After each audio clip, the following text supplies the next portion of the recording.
Thank you for attending. I'm Sheriff Mark Podol, the Green Lake County Sheriff's Office. And I've called this press conference to give you the update to the community on the search of our missing kayaker, Ryan Borgwardt. And from now on, I'll reference him as Ryan. Before we get started, I just want to introduce my partners in this. We have the FBI, our Detective Bureau, DCI, Bruce's Legacy, and the Brown County Sheriff's Office. I'm going to start from the beginning. On August 12th, 2024, at 5:32 p.m., our office received a call from the Dodge County Sheriff's Office in reference to a subject that did not return home that evening, and the last known location he was Green Lake. Deputies headed that way, checked areas around the lake, and found Ryan's vehicle along with his trailer parked in the area of Dodge Memorial Park. And that's the western southern part of our county on our lake. We immediately deployed our boat, and at 6:31, two of our deputies found a capsized kayak in the western part of the lake in the area of the 220-foot depth of water. The last contact with the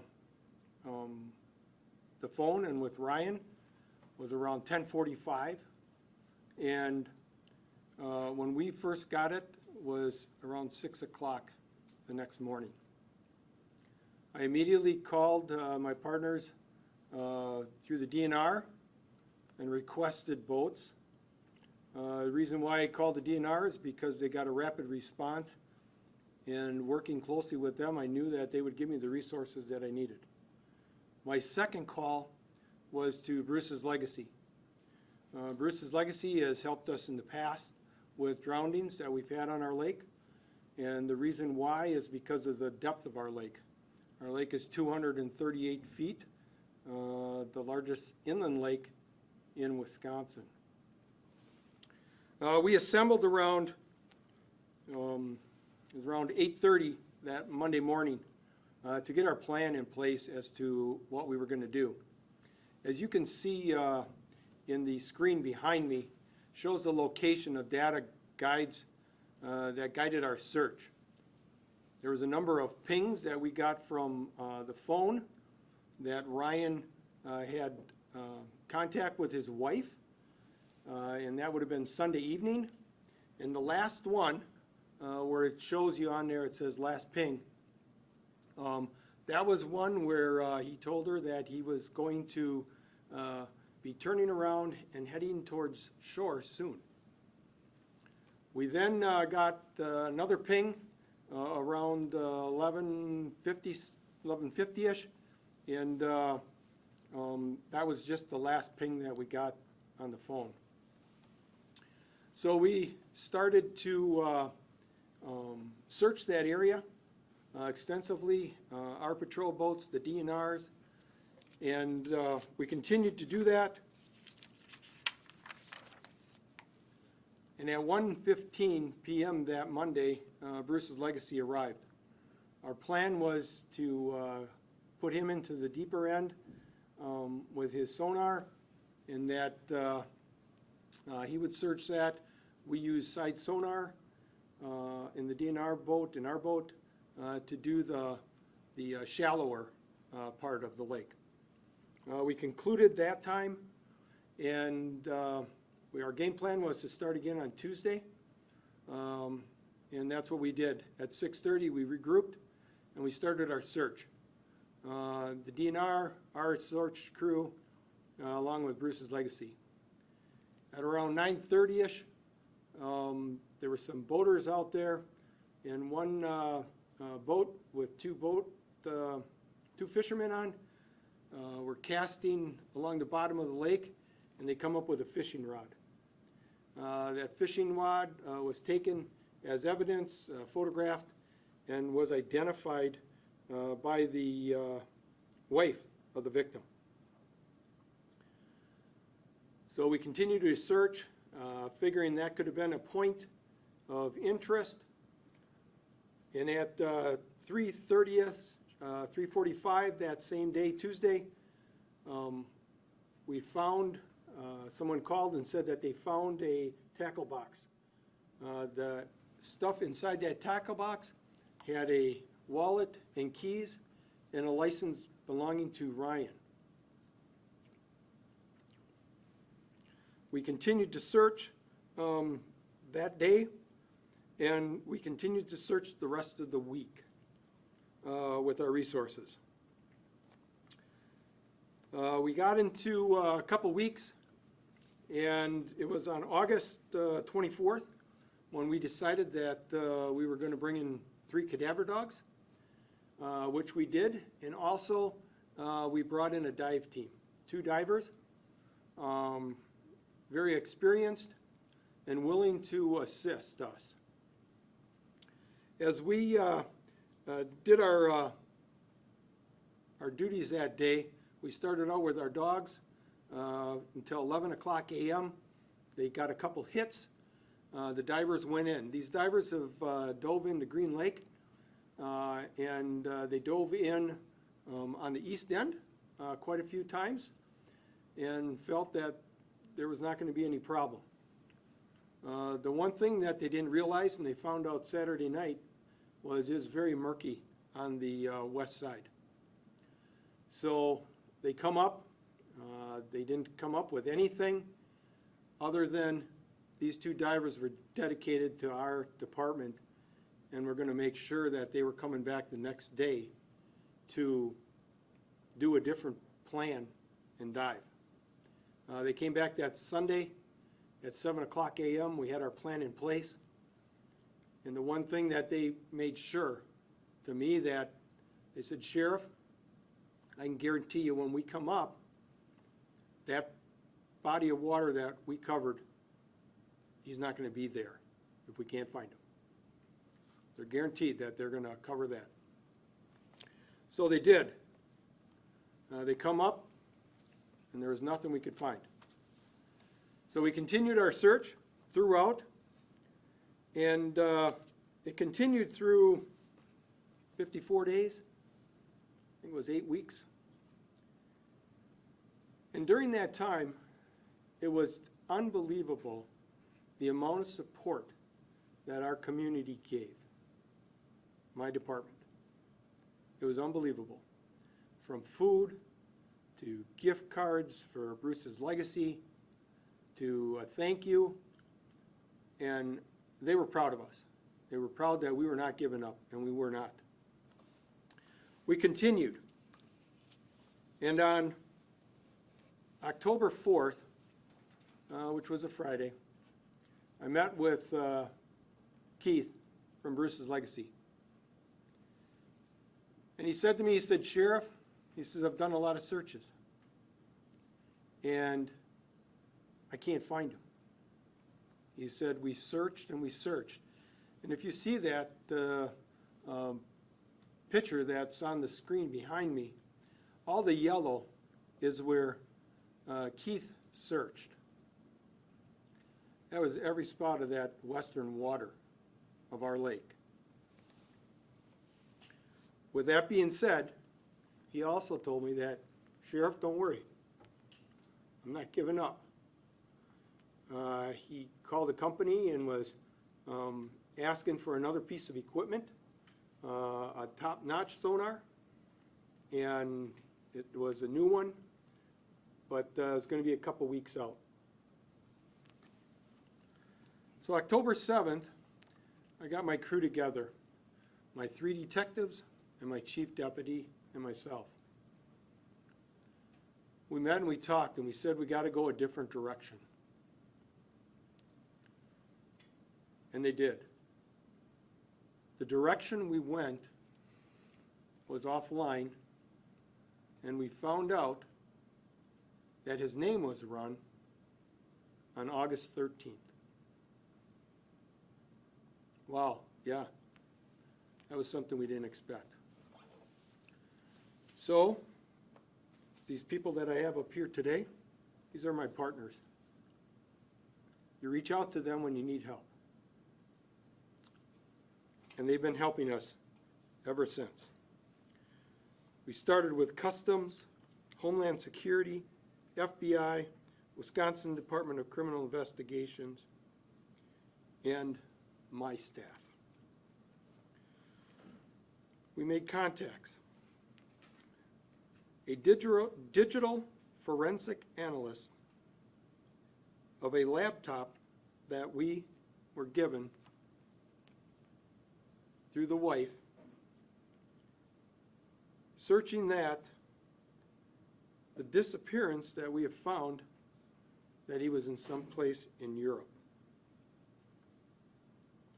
Through that forensic analyst, we recovered that he replaced his hard drive on the laptop. He cleared the browser on the day of his disappearance.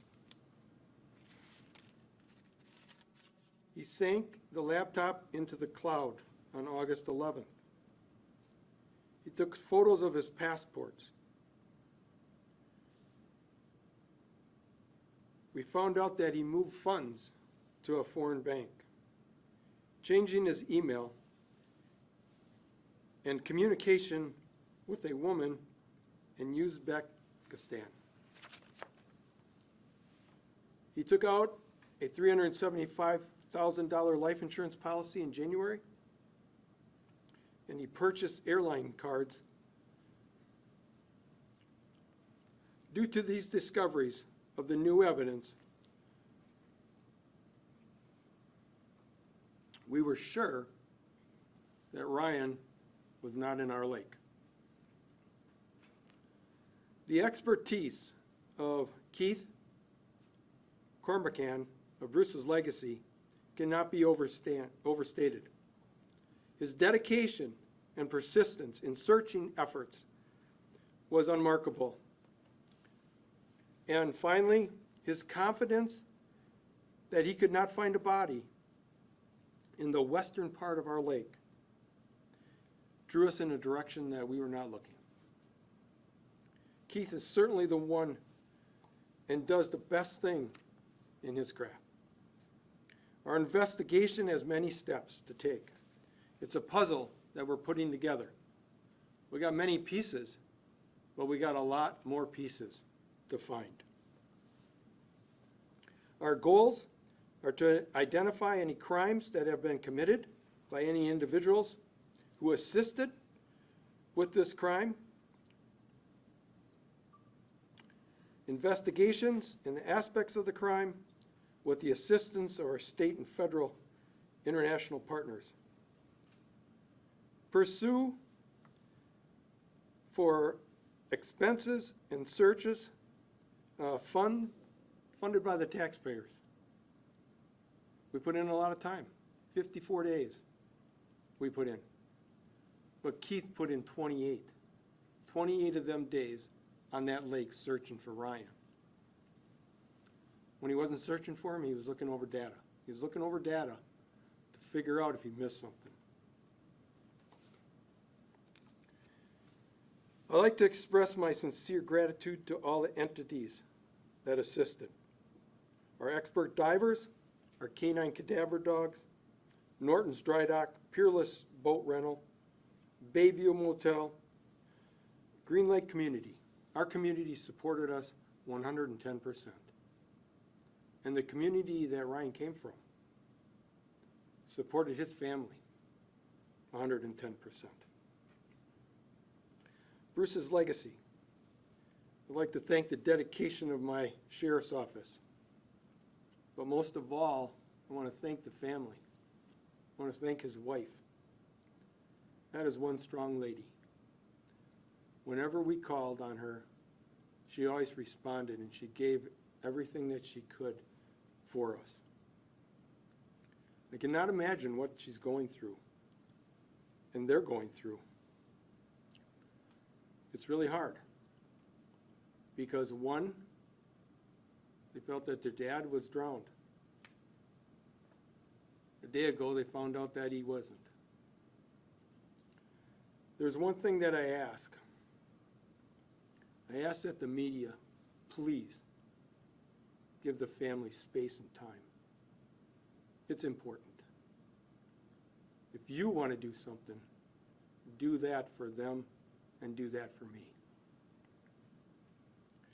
If there is someone out there that has either knowledge or unknowledge assistance with Ryan in his efforts, we encourage you to contact us. We plead that you contact us at the number that is shown on the screen. It's the Green Lake County Sheriff's Office, 920-294-4134, extension 1162. If there are people that want to remain anonymous, all you have to do is call our Crime Stopper tip. Text "Get Them" to 847411 or 1-800-GET-THEM. There's one last thing I want to do, and this is to Ryan. Ryan, if you are viewing this, I plead that you contact us or contact your family. We understand that things can happen, but there's a family that wants their daddy back. That's all I have.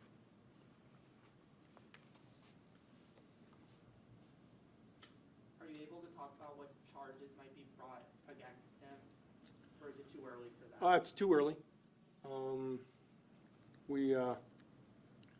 We're in that process, and that's why we're here today, because we had a very narrow window that we were going down, very narrow door.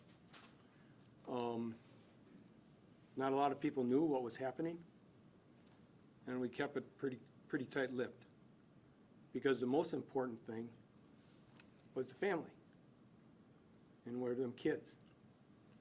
And I'm telling you, October was a long month, but we made it. We did. And now that we're branching out, we're going to involve a lot more people, and the charges will be then. Is there any sense of a motive of why he would do something like this? No. Do you believe there was anyone assisting him in getting out of the country, anyone else involved? We're not sure. We're still going down that path, and that's why I put out the plea. If there's somebody out there, please do it for his family. And do you have an estimate of how many taxpayer dollars might have been spent searching for him? No, I don't. We got a total tally, I should say, we put together. But the one thing about our county, you worry about money. But the most important thing was I never got any pushback from nobody. They knew we had a mission to do out there, and we were going to do that mission. And my whole goal was I needed to give closure to this family. Do you consider anybody else a suspect at this time? No. Do authorities believe that he is in Uzbekistan, and if so, are you working with authorities overseas to try and find him? We do not know that, where he is. We know that he's not in our lake, okay? And his partner's right up here that stand next to me. They're the ones that are helping. They're the ones that have the contacts and how we're going to keep on going. Sheriff, you sounded very frustrated at this entire situation. This is your county where you grew up. What is on your heart right now, wanting to give back to the taxpayers for basically this gentleman deciding to flee the country and basically tell a lie? Well, it's not give back, okay? They elected me as sheriff for a reason. And the reason was to do what they wanted best. And that is, they always appreciate their county. Okay? We're a close-knit county. And you know, there's a lot of issues with law enforcement in a lot of places. It's not Green Lake County. We got the support. And this is one thing where they didn't say, you know, it's costing us a lot of money. They say, Sheriff, we appreciate what your department's doing, and we're proud of you. Do you have any other information you're able to share about the woman he was contacting in Europe? No, I don't. Would he be extradited back to the US to be held responsible for spending all this money searching for him, or? We're not quite that far yet. We're working on it. We are.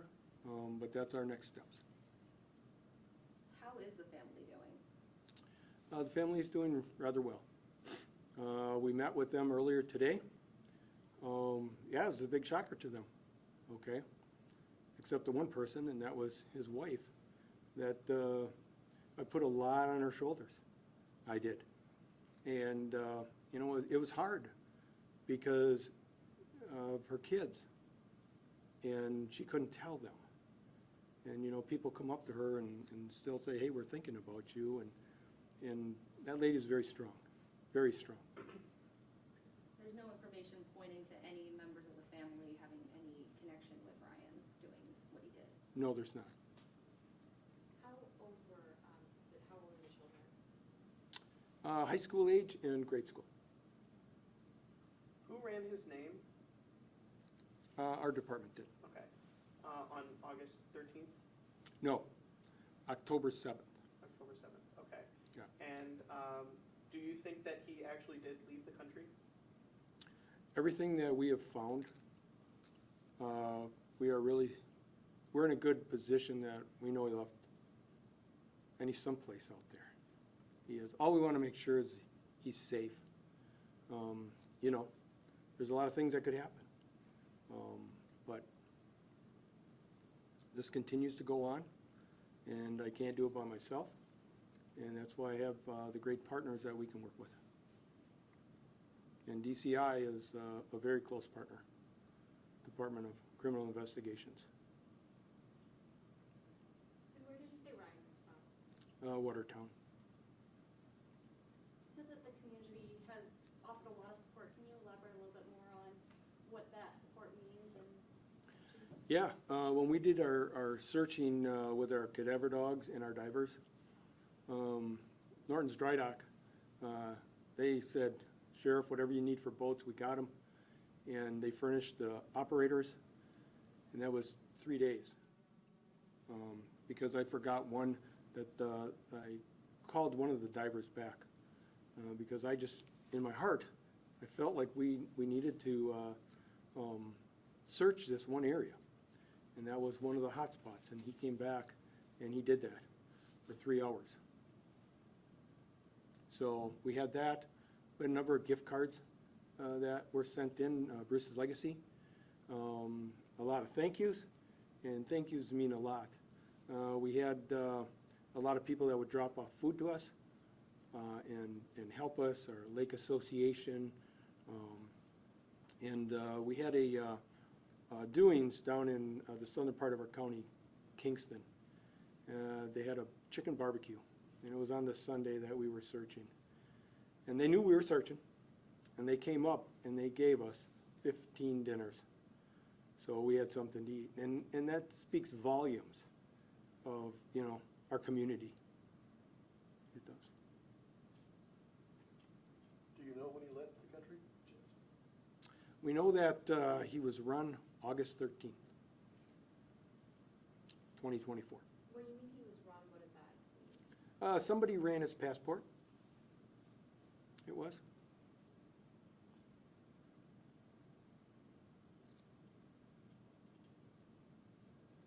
Do we have anything else? If not, thank you for coming, and that's it.